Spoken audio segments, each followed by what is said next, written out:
Kamay-kamay, kaway-kaway sa mga may hilig sa gotong Batangas. Yan, magluluto po si Lupit ng gotong Batangas na masarap. Bago natin iluto ang paa ng baka, susunugin po natin ang natitirang balabalahibo at para wala po tayong malasang balahibo ng baka. Yan, sinusunog po yan para lalong mas mabango at para malinis ang ating gotong Batangas. Pag ating iniluto ay lasang-lasa natin ang paa na malinis at malinamnam. Masarap. Kaya mga kalupit, magagayat na si Lupit ng ating gagawing goto lipa. Ayan.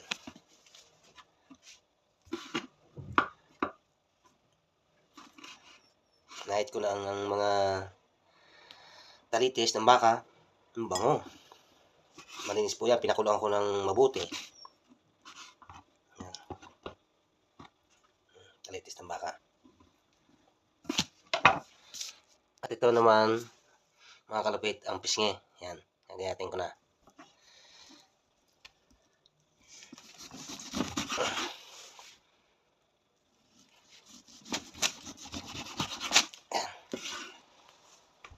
Ganda. Ganda ng laman niya. Mga kalupit, pisngi yan, pisngi. Oh. Hilis ube, hilis ube. Ayan.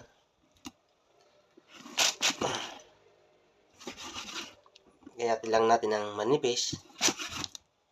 Ayan. Ganito. Para masarap tingnan. Ayan.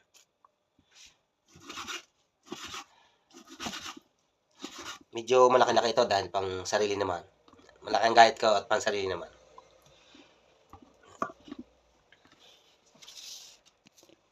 At ito nga pala mga kalapit, ang tuwalya, tripa. Ayan, puting-puti ang gagayatin ko na rin.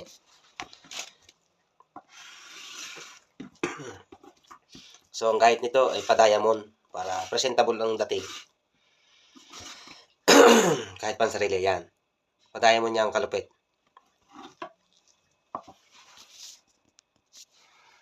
At ito yung bayag ng baka. Ayan. Gayatin natin.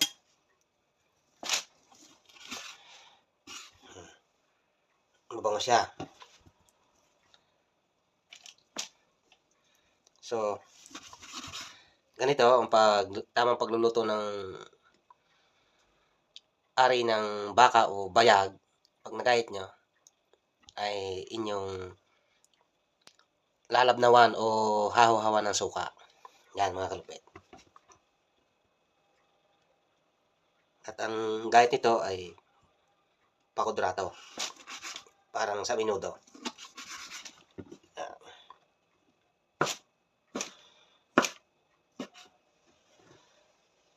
Ganito lang mga kalupit. Para sa minudo.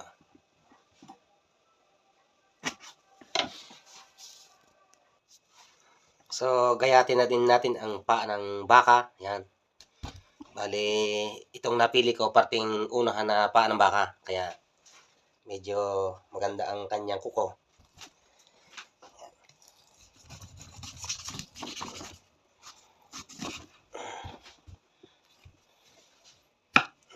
Yan guys. Ito lang, buo. Parang sa balbakwa. Gayatin nyo lang ganyan. Okay na yan. Yan.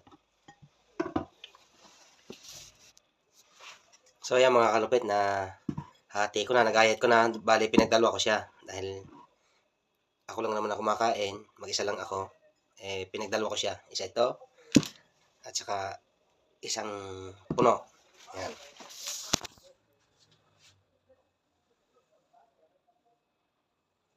Saka ito yung bayag.